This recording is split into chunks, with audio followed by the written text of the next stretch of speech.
नमस्कार, take Marathi Raghu YouTube चॅनलमध्ये आपलं स्वागत आहे। शेतकऱ्यांच्या बातम्या, पीक विमा, अनुदान या सर्व अपडेट पाहण्यासाठी हा व्हिडिओ शेवटपर्यंत पहा।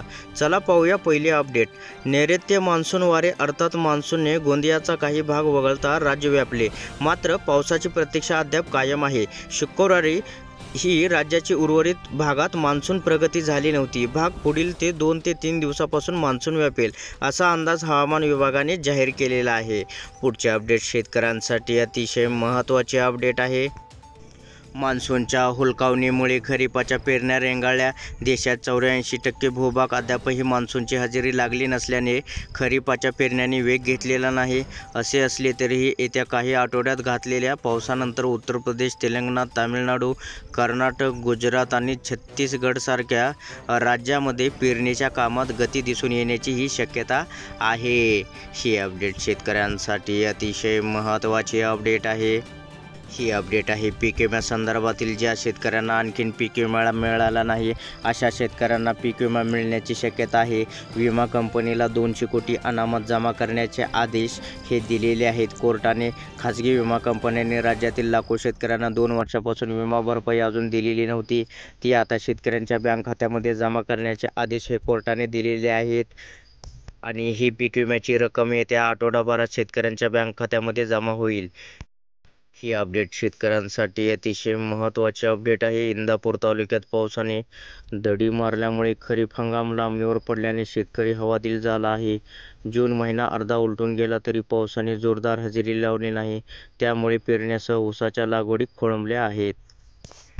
पुढचे अपडेट शेतकऱ्यांसाठी अतिशय महत्त्वाचे अपडेट आहे।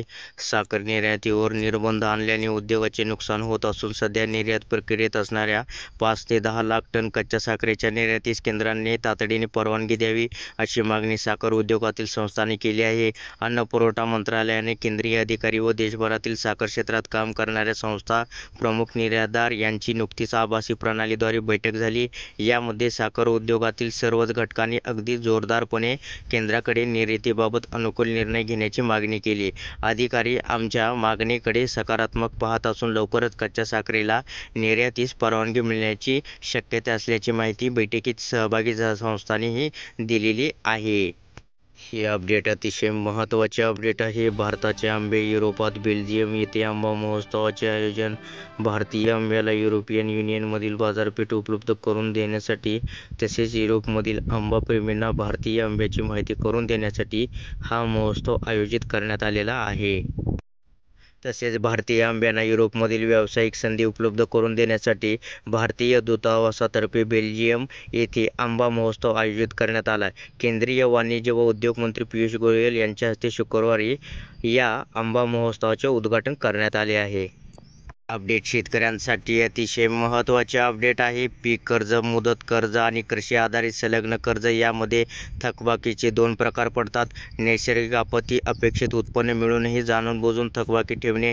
नैसर्गिक आपत्तीमुळे कृषी कर्ज आणि कृषी संलग्न प्रकल्पात उत्पन्न मिळत नाही, त्यामुळे कर्जाची परतफेड होऊ शकत नाही। अशा कर्जाचे पुनर्गठन करून कर्ज खाती नियमित करता येतात। तसेच नवीन पीक कर्जही मिळू शकते। इतर कारणामुळे म्हणजे अपेक्षित उत्पन्न मिळूनही वेळेवर कर्जाची परतफेड केली जात नाही किंवा जाणून-बुजून कर्ज थकबाकी ठेवले जाते, अशा कर्ज प्रकरणाची वसुली कशी करायची ही एक समस्या बँकेपुढे निर्माण झालेली आहे। ही अपडेट शेतकऱ्यांसाठी अतिशय महत्त्वाचे अपडेट आहे। कापूस कापूस सुरुवातीपासूनच भाव उद्योगाची मागणी वाढली, परंतु बाजारात राहिला परिणामी दर 11 वर्षातील उच्चांकावर पोहोचले। देशातील कापूस उत्पादन महत्त्वाच्या तुलनेत कमी झाले, त्यामुळे सध्याही कापसाचा बाजारभाव 15,000 ते 13,000 रुपयाच्या दरम्यान आहे। रोगाने कापसाचे उत्पादन घटले। कॉटन असोसिएशन ऑफ इंडिया अर्थात CI ने हंगामाच्या सुरुवातीपासूनच कापसाच्या अंदाजात कपात केली। नुकत्याच प्रसिद्ध केलेल्या अहवालात CI ने मागील अंदाजाच्या तुलनेत 8,31,000 कापूस गाठीची कपाती केलेली आहे। अशाच प्रकारे शेतीविषयक आणि पीक विम्यासंदर्भातील आणि शेतकऱ्यांच्या महत्त्वाच्या बातम्यांविषयक माहिती जाणून घेण्यासाठी आत्ताच चॅनलला सबस्क्राईब व शेअर करा।